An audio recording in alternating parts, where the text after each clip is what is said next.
Kozhikode railway സ്റ്റേഷനിലെ തകർന്ന ഗോപുരത്തിന്റെ മുകൾ ഭാഗം നീക്കം ചെയ്തു. ഇതോടെ മൂന്നാമത്തെ ട്രാക്കിലൂടെ ട്രെയിനുകൾ കടത്തിവിട്ടു തുടങ്ങിയിട്ടുണ്ട്. അപകട സ്ഥലം സന്ദർശിച്ച കോഴിക്കോട് എം.പി. എം.കെ. രാഘവൻ കരാർ കമ്പനിയായ റാങ്കിനെ ടെർമിനേറ്റ് ചെയ്യണമെന്ന് ആവശ്യപ്പെട്ടു. കഴിഞ്ഞ ദിവസം തകർന്നു വീണ 138 വർഷം പഴക്കമുള്ള ഗോപുരത്തിന്റെ ബാക്കി ഭാഗം ഇന്ന് പുലർച്ചെയോടെയാണ് നീക്കം ചെയ്യാനായത്. ഘട്ടം ഘട്ടമാക്കി പൊളിച്ച് വടം ഉപയോഗിച്ച് വലിച്ചിടുകയായിരുന്നു.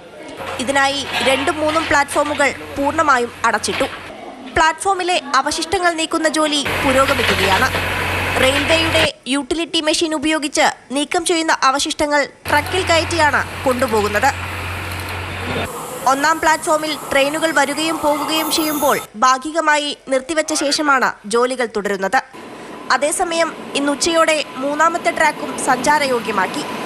KSR ബംഗളൂരു എക്സ്പ്രസ് 12:20 മൂന്നാമത്തെ ട്രാക്കിൽ കോഴിക്കോട്ടെത്തി.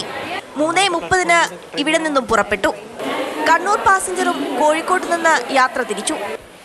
കരാർ കമ്പനിയായ റാങ്ക് നിരുത്തരവാദപരമായ സമീപനം സ്വീകരിച്ചെന്നും DRM, DGM അടക്കമുള്ളവർ മോണിറ്ററിംഗ് നടത്തുന്നില്ലെന്നും കോഴിക്കോട് MP M.K. രാഘവൻ പറഞ്ഞു.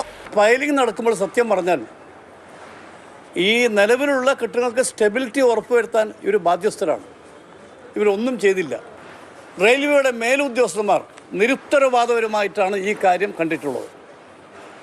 മോണിറ്ററിംഗ് എന്നത് ഏർപ്പാടില്ല.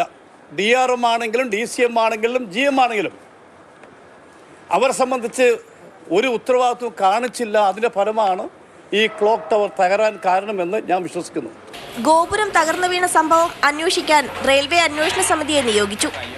Senior divisional safety officer Benny വർഗീസിന്റെ നേതൃത്വത്തിലുള്ള സംഘം കോഴിക്കോട്ടെത്തി പരിശോധനകൾ തുടങ്ങി. ഗോപുരത്തിന്റെ ശേഷിക്കുന്ന അവശിഷ്ടങ്ങൾ 2 ദിവസത്തിനകം പൊളിച്ചു നീക്കുമെന്നും റെയിൽവേ അറിയിച്ചു. മാതൃഭൂമി ന്യൂസ്, കോഴിക്കോട്.